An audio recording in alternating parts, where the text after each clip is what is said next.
자, 전 시간에 이어서 오늘 배워야 할 내용은 바로 한국 성리학. 자, 긴장되시죠? 바로 이황과 이이 이 두 사람을 이제 비교하는 그와 같은 수업을 한번 해보도록 하겠습니다. 실질적으로 그 사탐 영역 윤리 그 과목에 있어서 가장 중요한 것이 이제 철학적 비중이라고 하는 건 여러분 다 아실 거예요. 그 중에서도 한국 성리학 이황과 이이를 비교하는 경우는 최고 난이도의 어떠한 그와 같은 문제이기 때문에 아주 꼼꼼한 학습, 그러한 것들이 필요한 부분이라고 할 수가 있습니다. 자, 그러면 이제 이황과 이이에 대한 어떠한 그러한 그 포인트를 한번 잡아보죠. 이황과 이이를 구분하는 데 있어서 가장 중요한 것은요, 우리가 이제 전 시간에 배웠던 성리학 파트에서 바로 무엇이었습니까? 이기론이라고 하는 것이 있었죠. 바로 이황과 이이는 그 이와 기가 서로 어떠한 관계성을 지니고 있느냐, 이와 같은 차이를 보이고 있습니다. 자, 그러면 이황의 이제 견해에 대해서 한번 정리를 해볼 텐데요. 자, 이황은 이와 기라고 하는 두 가지 원리들이 어떠한 식으로 존재하냐면 바로 이렇게 존재한다고 했어요. 이기, 불상, 잡이다. 이렇게요. 이기, 불상잡. 이것은 무엇을 의미하는 것일까요? 이와 기는 서로 뭐 하지 않는다. 아니 불자 서로 상자. 뭐 하지 않는다. 잡. 섞이지 않는다. 이란 뜻이에요. 이와 기는 철저히 어때요? 분리되어 있다. 이러한 그 표현을 쓰겠죠. 자, 그러면 이 황의 견해에서 보게 된다면 바로 기와 그리고 이는 각기 따로따로 거주할 수밖에 없겠어요. 자, 그렇기 때문에 기 역시 떨어져 있으니까 스스로 움직일 수 있는 운동성, 이 운동성을 다른 말로 뭐라고 얘기하냐면 바로 자기적 특성 혹은 인위적 특성 혹은 발동성, 이러한 식으로 표현을 합니다. 그러니까 이도 이와 같은 운동성과 자기성, 인위적인 그와 같은 발동성을 지니고 있는 것이고, 또한 이 역시 어때요? 똑같이 서로 떨어져 있으니까 스스로 움직일 수 있는 운동성은 충분히 지니고 있어야 된다라고 얘기를 하겠죠. 자, 이것을 이제 지칭할 때 이도 뭐 한다, 발한다 이렇게 표현을 하는 거예요. 이도 발하고 역시 기도 발한다. 그러면 이와 기는 서로 발한다. 이러한 논리가 나오겠죠. 바로 그 논리를 우리는 뭐라고 얘기하냐면 이기 호발설이다. 이렇게 얘기를 합니다. 자, 중요한 포인트 하나 찾았어요. 첫 번째, 이와 기는 서로 섞이지 아니한다. 서로 섞이지 아니하니까 서로 운동성을 지녀야 된다. 바로 이기 호발이라는 거죠. 자, 여기 나와 있는 이 이황은 이의 기의 발동성과 기의 발동성, 이거를 이제 어떠한 식으로 표현을 했냐면 기가 발하고 써 있자요. 기발이 이승지. 즉 기가 발하여 이가 타기도 하고, 또한 아울러 이가 발하여 이발이 기수지, 그것을 따르기도 한다. 이러한 표현을 썼습니다. 아무튼 수능 문제 풀어나갈 때 뭐뭐는 기의 발이라 해야 되고 뭐뭐는 이의 발이라 해야 된다라는 표현이 나오게 된다면 이와 기의 발동성을 인정하고 있는 바로 이기호발을 주장하고 있는 바로 이황이구나. 이러한 식으로 여러분들이 정리를 해주세요. 자, 그러면 여기 나와 있는 이제 이황은 기의 발동성으로 인하여 나타나는 것이 7정이고, 그 다음에 이의 발동성으로 인하여 나타나는 것이 4단이다. 이렇게 얘기를 했습니다. 어차피 7정이라고 하는 것도 정은 정이에요. 그 다음에 4단도 정은 정이야. 그런데 이렇게 부르는 명칭이 다른 이유는, 7정과 4단으로 구분하는 이유는 바로 그 근원이 다르기 때문입니다. 즉 7정이라고 하는 것은 기의 발동에 의하여 만들어진 정이고, 그 다음에 4단이라고 하는 것은 이의 발동성에 근거하여 만들어진 그와 같은 정이다. 이렇게 얘기를 하는 거예요. 그래서 이와 같은 7정, 이것이 곧 인심이 되는 것이고, 그리고 4단이 바로 도심이 되는 거예요. 어차피 우리가 이제 성리학에서 배웠던 심성론이라고 하는 것이 있는데, 마음과 성, 이것을 이제 바로 이와 기의 관계로 서로 구분하여 파악을 하는 겁니다. 즉 기가 발동하여 만들어진 7정이 바로 인심이 되는 것이고, 이의 발동성에 의하여 만들어진 바로 4단이 도심이 되는 거예요. 그래서 항상 이 도심은 우리가 어때요? 보존해야 할 가장 중요한 마음입니다. 그 근데 인심이라고 하는 것은 어때요? 선으로 갈 수도 있지만 악으로 치우칠 수 있는 그러한 위험성을 지니고 있는 마음이에요. 자, 이러한 식으로 인심과 도심을 구분하고 또한 마찬가지로 여기 있는 칠정을 바로 뭐라고? 기질의 성이다. 그리고 이것을 본연의 성이다. 기질지성, 본연지성. 이러한 식으로 이제 구분을 하게 된 거죠. 자, 여기서 우리가 가장 중요한 포인트를 하나 찾아볼 수가 있는데 그 포인트라고 하는 것은 결국 칠정과 사단, 인심과 도심, 그리고 여기 나와 있는 기질의 성과 본연의 성. 이것을 철저히 어떻게 파악하려고 한다. 그렇죠? 철저히 구분하여 파악하려고 한다. 자, 이 과정 속에서 말이야. 이 기질지성이라고 하는 것은 선할 수도 있고 악할 수도 있어요. 하지만 본연지성이라고 하는 것은 순전히 선하기만 하고 악은 내재되어 있지 않습니다. 자, 그러면 이렇게 순전히 선한 것만 만드는 이와 또한 선악이 혼재되어 있는 기, 위상이 좀 다르겠죠? 그렇기 때문에 여기 있는 이황은 순전히 선한 것만 만드는 이는 귀한 것이고 기는 비천한 것이다. 이와 같은 논리를 내세우게 된 겁니다. 결국 이귀기천이라고 하는 이와 같은 그 개념은 결국 이와 기에 뭐를 강조하고 있는 것이다? 차별성. 이거를 강조하고 있는 시각이다. 아주 중요한 겁니다.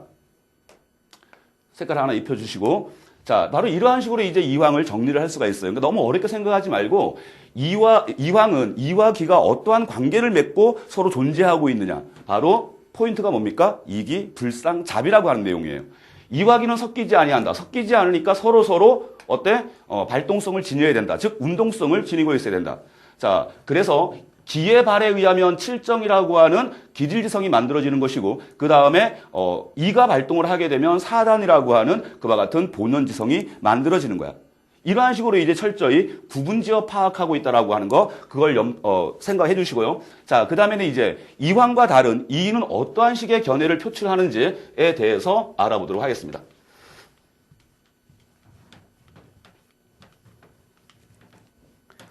여기 있는 이 이는 이황과는 달리 어떠한 주장을 펼치냐면 이기, 불, 상, 리의 그러한 개념을 펼쳐요. 그러면 이건 또 뭐야? 이와 기는 서로 어때? 이별, 즉 분리되어 있지 않다라는 그러한 의미입니다. 그러니까 이와 기는 서로 어때요? 섞여 있는 거야. 이와 기는 서로 섞인다. 자, 그러면 이거를 하나의 관계성으로 살펴보게 된다면 바로 이와 기는 이렇게 섞여 있어요. 한 공간에 같이 머무르고 있다는 거지. 아까 이황은 뭐라 그랬어? 이황은 이와 기가 철저히 이렇게 분리되어 있다고 얘기했죠. 이황의 견해는.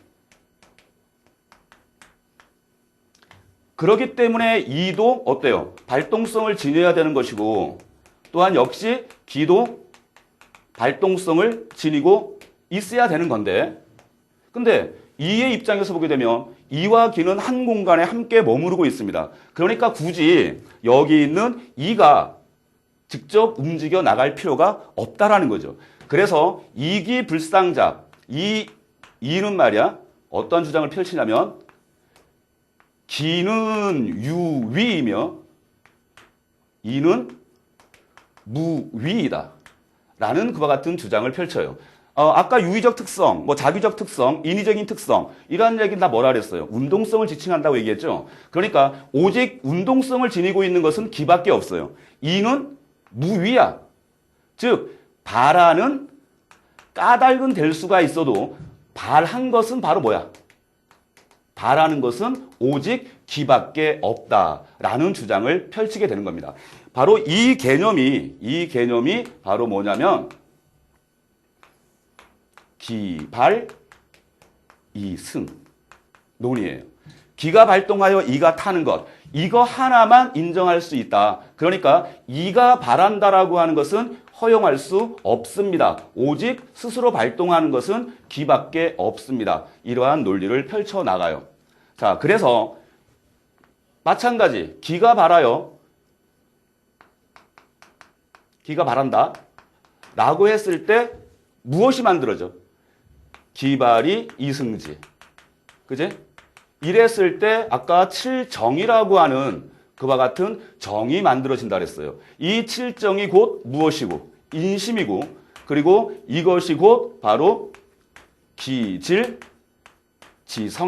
이렇게 주장을 했죠. 이거는 어차피 여기 나와 있는 이 개념은 이황과 이의가 다 똑같이 적용될 수 있는 겁니다. 이황도 역시 어때요? 기가 발하여 칠정을 낳고, 칠정이 바로 인심이고 그 다음에 기질지성이다. 그 논리는 공통점이에요. 이황과 이의가 서로 합의한 그와 같은 사항입니다. 자, 그래서 이의 발동에 의해서 칠정이라고 하는 정이, 그 다음에 인심이라고 하는 마음이, 그 다음에 기질지성이라고 하는 성이 이렇게 만들어지게 되죠. 자, 그러면 가장 중요한 이황과 이의의 차이가 뭐예요? 사단, 도심, 본연지성을 이의는 이의 발동성이라고 하지 않겠죠. 그죠? 자, 보세요. 그래서 이의는 기가 칠정을 낳게 되는 것이고 그 칠정 속에 선한 요소들만을 따로 지칭한다면 그것이 곧 무엇이다? 그렇지, 그것이 곧 사단이다 라고 하는 논리를 내세우게 되는 거예요. 자, 칠정 속에 칠정의 선을 지칭하는 말이 사단이다. 또한 인심 속에 선한 측면만을 지칭할 때 그것을 뭐라고 한다? 도심이라고 한다. 또 마찬가지 기질지성 속에 바로 포함되어 있는 것이 본연지성이다. 이러한 주장을 펼쳐요.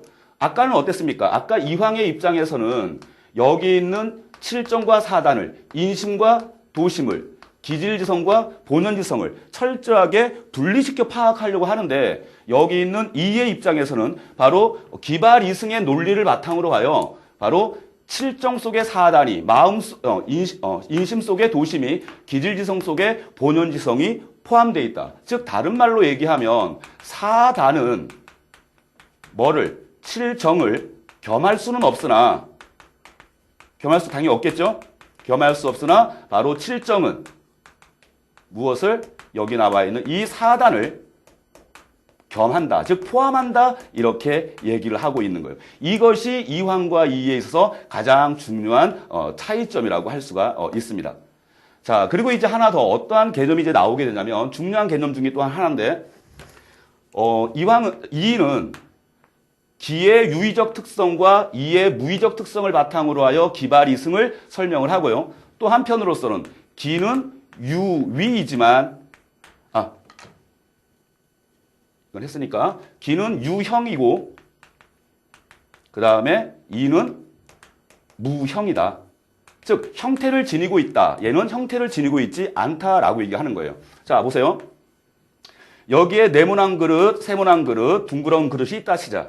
바로 이와 같은 각각의 개별적인 그릇들은 서로 구분할 수 있죠. 차이가 나죠. 왜? 바로 자신들의 어떠한 형태에 국한되어 있기 때문에. 하지만 형태를 갖추고 있지 않은 자 물과 같은 걸 한번 생각해 보십시오. 이 물이라고 하는 것은 어때요? 형태가 없으니까 무형이니까 A에도 B에게도 C에게도 다 들어갈 수 있다라는 논리가 나오겠죠. 그래서 바로 여기 있는 이 이는 기의 유형적 특성과 이의 무형적 특성을 바탕으로 하여 이는 어떤 곳에나 다 통하는 것이고 기는 국한되어진다라는 그러한 논리를 전개시켜 나가요. 여기서 이통기국이라고 하는 것은 결국 그럼 뭐냐면 모든 각각의 A, B, C 서로 다른 어떤 그러한 현상 속에 동일한 이치가 내재되어 있다라고 하는 그러한 논리로 확장되어지겠죠. 그래서 바로 이는 이와 기의 오묘한 조화로서 바로 이 세상이 이루어져 있다라고 하는 그와 같은 이와 기의 상호 의존적 특성 이거를 강조하고 있다 이렇게 정리를 할 수가 있습니다. 결국 이와 같은 이통기국이 조선 후기로 이제 넘어가게 되면서 어디에 영향을 주냐면 바로 인, 물, 성, 동일론 여기에 막강한 영향을 주게 돼요.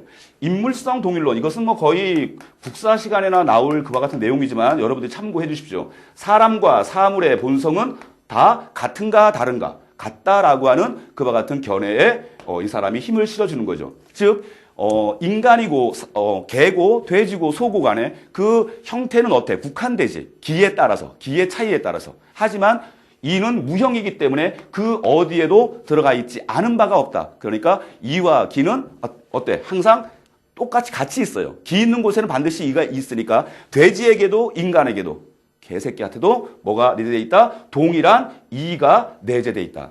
라고 하는 그와 같은 조화적 관점을 내세우고 있다. 이것이 이제 이황과 이의 가장 중요한 차이점이라고 할 수가 있습니다. 여러분들 이 내용을 잘 복습을 하시고 그 다음에 이제 이황과 이의 견해와 달리 바로 정약용은 어떠한 사상적 견해를 제시하는가, 그것은 다음 시간에 찾아서 뵙도록 하겠습니다. 수고하셨습니다.